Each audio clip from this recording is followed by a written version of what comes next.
நார்த்த இலைப்பொடி இந்த வேப்பிலை கட்டி பண்ணுறோம் இன்னைக்கு நார்த்த இலையை പറിച്ച് നന്നായി അലമ്പി നന്നാ പുളിയിൽ ഉണർത്തണം.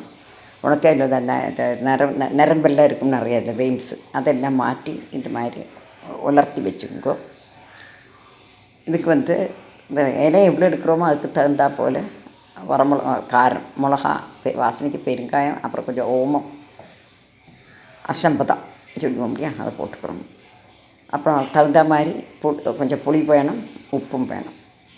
இந்த மிளகா, பெருங்காயம், இந்த அசம்பதம், ஓமம் சொல்கிறோம், அதை அதெல்லாம் வறுத்துக்கோங்க. தனியாக வறுத்தெடுத்து வச்சுக்கணும். இந்த புளியை நம்ம கொஞ்சம் ஈரப்பதம் இருந்தால் அதை பாண்டியில் போட்டு சூடு பண்ணிக்கோங்க. இப்போ இந்த இலையை நன்னா பொடிக்கணும். கொஞ்சம் இலை நரன்னு இருக்கும், அதை நன்னா 2-3 தடவை பொடிச்சுக்கணும். பொடிச்சு அதோடு இந்த வறுத்து பொடிச்சிருக்கிற மிளகா வத்தல், ஓமம் எல்லாம் போட்டு விடலாம். எல்லாமே பொடிக்கணும். இந்த புளியை இல்லை அந்த அசம்பதாத்தையும் போட்டு அந்த கருகாப்பிலை, வாசனைக்கு கொஞ்சம் கருகாப்பிலை அதையும் போட்டு விடலாம். வறுத்து போடுறோம். அதை இதெல்லாமா மிக்சியில் நல்லா பொடிச்சுங்க. இப்போ ஓமத்தை போட்டிருக்கேன்.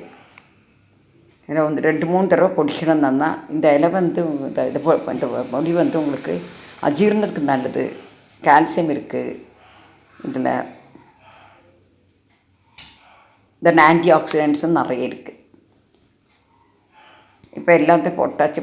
2-3 ட்ரிப்பாக பொடிச்சிக்கணும். அதனால தான் கொஞ்சம் ஒரு ட்ரிப்பில் கொஞ்சம் புளி, ஒரு ட்ரிப்பில் கொஞ்சம் உப்பு, அந்த மாதிரி போட்டு பொடிச்சு எல்லாமே சேர்த்து நல்லா ஒரு பாத்திரத்தில் போட்டுக்கோங்க. ஒரே தடவை பிடிச்செடுக்க முடியாது.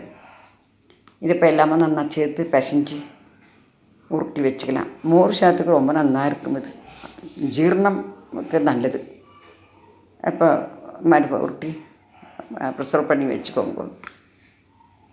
இப்போ இந்த வேப்பிலை கட்டி ரெடியாக எடுத்து மோர் சாத்துக்கும் ரொம்ப டேஸ்ட்டாக இருக்கும். Please subscribe my channel. Thank you.